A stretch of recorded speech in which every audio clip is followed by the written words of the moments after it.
شہر بھر میں جہاں ہم دیکھ رہے ہیں 517 سے زائد مقامات میں سحر و افطار کا بندوبست کیا جا رہا ہے، وہی آج ہم ابو الحسن اصفہانی روڈ پر موجود ہے اور آج انشاءاللہ سینکڑوں فرزندان اسلام کے لیے یہاں پہ افطاری کا بندوبست کیا گیا ہے۔ تو آئیے جانتے ہیں۔ رمضان کی رونق کیا کہیے، رمضان کا منظر کیا کہیے۔ جتنے بھی ہمارے رضاکار ہیں یہ اللہ کے رضا کے لیے نیکی سمجھ کر یہ کام کرتے ہیں ہمارے ساتھ۔ ہوتا ہے یہ گھر گھر کیا کہیے۔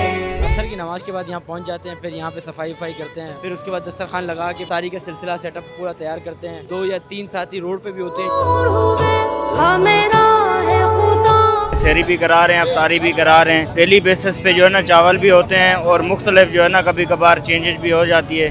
الحمدللہ یہ ہم لوگ دکانداروں کو بھی افطاری کرواتے ہیں۔ کہیے رمضان کا منظر کیا کہیے۔ اللہ کی توفیق سے ماشاءاللہ لوگ بڑھتے جا رہے ہیں اور ماشاءاللہ ہمارے دسترخوان میں الحمدللہ کافی رونقیں ہیں۔